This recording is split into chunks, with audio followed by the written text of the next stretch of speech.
రాబోయే గోదావరి పుష్కరాలను కనీవిని ఎరుగని రీతిలో నిర్వహించేందుకు రాష్ట్ర ప్రభుత్వం సమగ్ర కార్యాచరణతో ముందుకు వెళ్తోందని మంత్రి అడ్లూరు లక్ష్మణ్ కుమార్ తెలిపారు. జగిత్యాల జిల్లా ధర్మపురిలో దేవాదాయ శాఖ కమిషనర్ హనుమంతరావు జిల్లా కలెక్టర్ సత్యప్రసాద్తో కలిసి పుష్కర ఘాట్లను పరిశీలించి అధికారులతో సమీక్ష నిర్వహించారు. ఈ సందర్భంగా మంత్రి మాట్లాడుతూ ధర్మపురిలో భక్తుల సౌకర్యార్థం బైపాస్ రోడ్లు, స్నానఘాట్లు, టాయిలెట్లు, పార్కింగ్, త్రాగునీరు, విద్యుత్, పారిశుద్ధ్యం, భద్రత వంటి అన్ని మౌలిక వస్తువులు కల్పిస్తామని తెలిపారు. ధర్మపురి కోటిలింగాల క్షేత్రాల అభివృద్ధికి తొలి విడతలో 117 కోట్లను కేటాయించినట్లు వెల్లడించారు.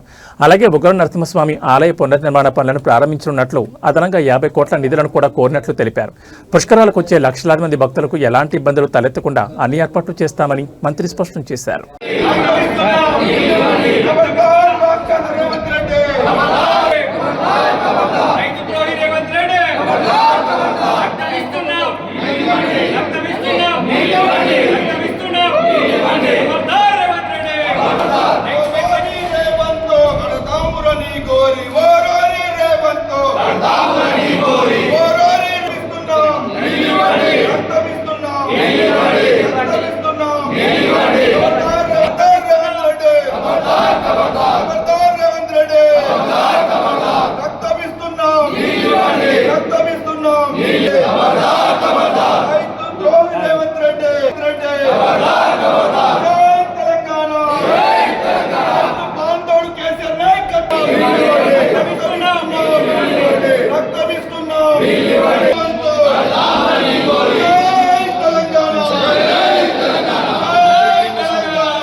ఎల్నినో ప్రభావంతో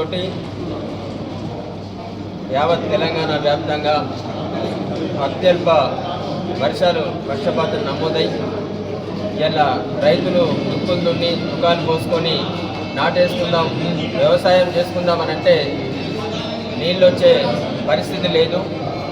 మరి ఆసియా ఖండంలోనే ఒక గొప్ప మల్టీ లెవెల్ లిఫ్ట్ ద్వారా నీళ్ళెత్తిపోసే ప్రాజెక్టును, బహుళార్థ సాధక ప్రాజెక్టును, కాళేశ్వరం ప్రాజెక్టును నిర్మించి తెలంగాణ వరప్రదాయంగా ఆ రోజు దేశమంతా కీర్తించింది.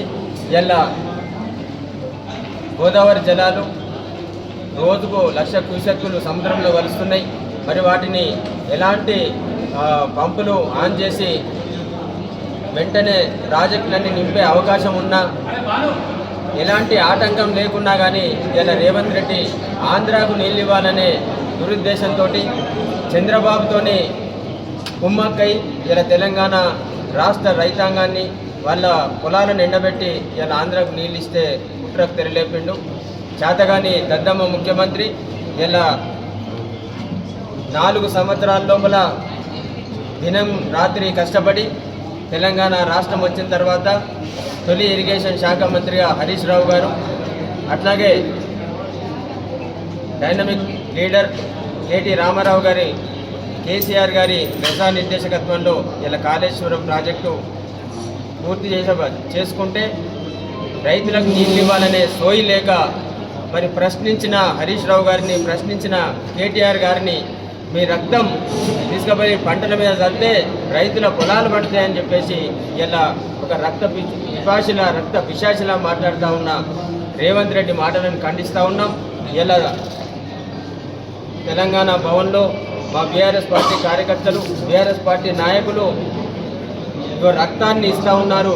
రేవంత్ రెడ్డి ఈ రక్తాన్ని తీసుకుపోయి మరి ఎక్కడ చల్లుతావో, ఇంతకుముందు మా రాఘవరెడ్డి అన్న, ఇంతకుముందు మా కృష్ణారెడ్డి మాట్లాడినారు. మరి మా రక్తం ఇస్తున్నాం, తీసుకుపోయి పంట పొలాలలో నీ చేతితో చల్లుతావా, హెలికాప్టర్తో చల్లుతావా, లేకపోతే తిరిగి చల్లుతావా, ఎట్లా చల్లుతావా, నీ మీద చల్లుకుంటావా? నువ్వు చల్లి అయినా సరే రైతులకు కాళేశ్వరం నీళ్లు ఇవ్వండి. పంట పొలాలు ఎండిపోతున్నాయి. కన్నెపల్లి పంపులు ఆన్ చేసి వెంటనే నువ్వు ప్రాజెక్టులు నింపి తెలంగాణ రైతాంగానికి నీళ్ళు ఇవ్వాలని చెప్పేసి డిమాండ్ చేస్తూ ఉన్నాం.